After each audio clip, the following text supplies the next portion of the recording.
What is up, everybody? So, sitting in the car, I'm just about to train some legs. I haven't done an Irish Iron Rants in a while, so you know what? I decided I would make one. The topic of discussion today is going to be the changing of the Irish gym industry. And by that, I don't mean that in a good thing. Alright, look, everyone saw my Raw video who is familiar with myself. The fall of Ross Andyford, and look, changing of management has occurred in that gym, since then really the whole management team actually sat down, the whole ownership, apparently I was told, personally sat down and watched that video. And I was just voicing an opinion, okay? I was just voicing an opinion that a lot of the members had, and a lot of, people were thinking I just voiced. And you know what? They reacted to it in a somewhat positive manner. So by that, do I mean stuff's going to change for the better? I hope it does, because it's a good gym. And it was a great gym. And Hardcore was a fucking phenomenal gym when it opened up. It was probably one of the best bodybuilding-centric gyms in the country. Even back when I was 18, I was doing my first prep. I used to go there with my coach, Christian, and we used to kill it. It was great back in the day. But yeah. So back on the topic, the changing of the gym industry is, sorry about that, the car is beeping, doesn't matter, I don't care. So the changing of the gym industry, look, there's been chains of gyms popping up like FlyFit, which are great in their own aspects, 25 quid a month or something, pay an extra $5 per month, and you get roaming. Which means you can go to any of the FlyFits in the country. It's mainly just Dublin though, with your same membership. Whereas like Raw have the same thing. You can go to either of the two Raws for the same membership. And you know what? That's great, because it creates more options if you're paying for one membership for you to try out and go to. But what has happened at this? I believe there has been a fall in the gym industry in terms of bodybuilding, powerlifting, and elite level gyms, because you know what, every gym is supposed to be equal, but by equal they actually just mean, okay, we're actually just going to kind of snub the elite. We're going to snub the people who are trying to achieve something within their career or out of their career, or if it's their hardcore passion and they assume and they make some attempt at a go with it, they kind of get snubbed.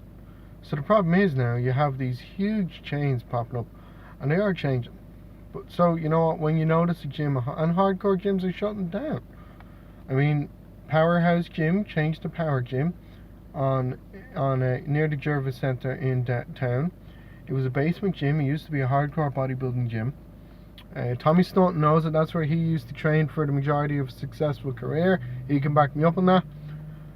Ownership of the gym changed recently. I used to train there, I remember, a couple of times, and it was a savage old gym. There was gyms there that had the pictures of Ronnie and Jay and Arnold, body pictures hanging up, old equipment that was maintained well, so it was hardcore equipment.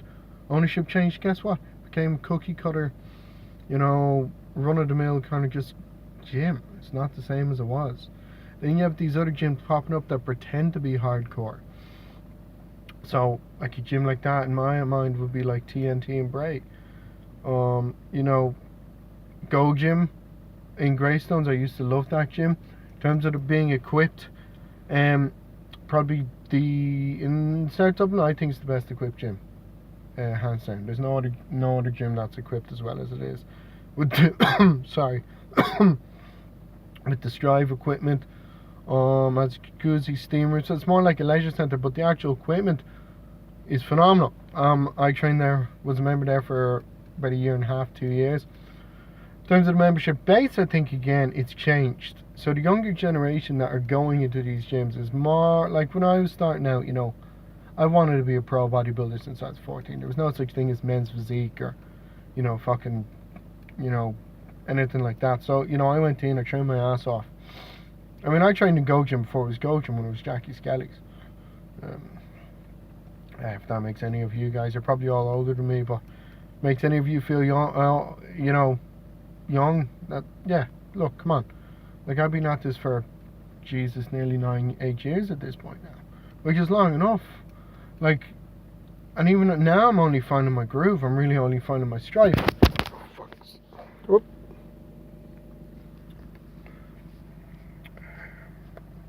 Sorry about that.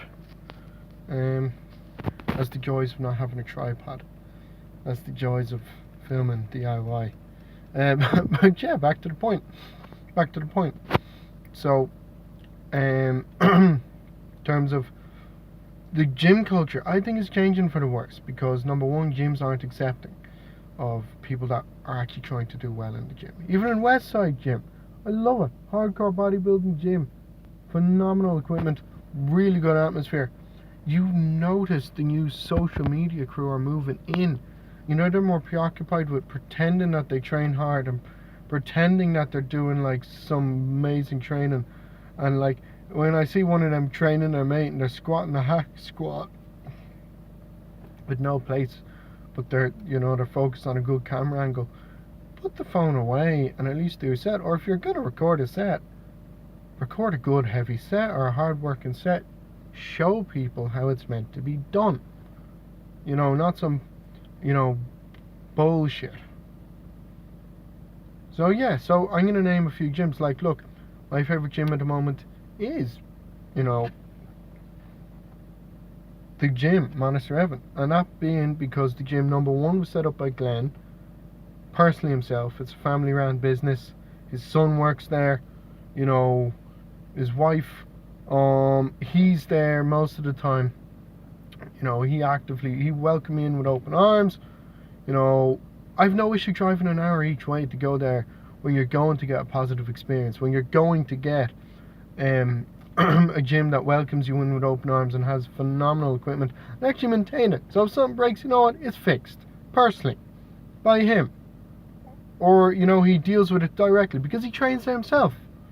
When the owner of a gym is not a bodybuilder, okay, let me rephrase that. When the owner of a gym is not training and is more of a businessman and doesn't actively take part in running the gym or partaking in the day-to-day realities of how a gym should function, the gym itself is not going to function as well as you think it should be.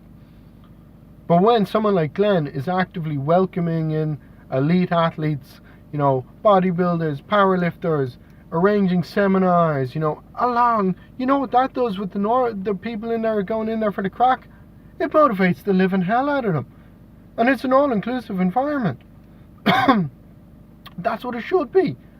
Go Gym does something similar. Jay Abbey runs the gym. He used to compete as well. I'd go in there and have great chats with the guy because, he gets it. And that's what you need. I think if a gym shuns the people who do training as part of their sport or part of their career or part of their passion, it's automatically going to bring down the morale and the atmosphere of a gym anyway. So you got to be careful in changing the culture of the gym itself, because if you're bringing down the spirit of the people who inspire others in the gym and they leave, who's going to inspire the people in the gym? The social media elite? What's social media elite? There is no social media. A number of followers does not mean you train hard. Like, I can look in. I'm outside Raw. There's people in there who have great social media followings, but they don't train hard. I go to Monaster Evan. Some guys with social media, they don't train hard. Every single gym has people like that. But when you get people who train hard and they inspire others, people come up to them and ask questions, that's going to motivate the living daylights out of everybody. So don't shun members. Do accept them in. Accept everybody in. Keep the gym culture, spreading the good karma, spreading the love. Because you know what? When people spread the love and spread the good karma and spread the vibes, the atmosphere shoots up. What happens when the atmosphere shoots up? Word of mouth spreads. And what happens when word of mouth spreads, people? Members join because they've heard of the gym. So go and take that into consideration after you've watched this video, please. Like, I know it's probably not going to get too many shares or too many watches, but I'm voicing what people are thinking. I really don't care at this point what people think, but I love the put my opinion out there, and I think that's my opinion. That I'm voicing it as well as I can. So yeah, like when you have one end of the spectrum to the other, like every gym is going to be in that medium, but you need to manage it correctly and enable it so everyone feels accepted. Like, look, what certain gyms, I'm not naming names, think is like, okay, we're not going to accept, we're not going to, acknowledge certain things that people have done. You know what? But when you go to another gym, look, when I walk into like a gym and I see trophies on the wall or pictures on the wall, accolades, I go in there and I have a deadly session each time because the atmosphere is buzz. Another gym, the Coliseum.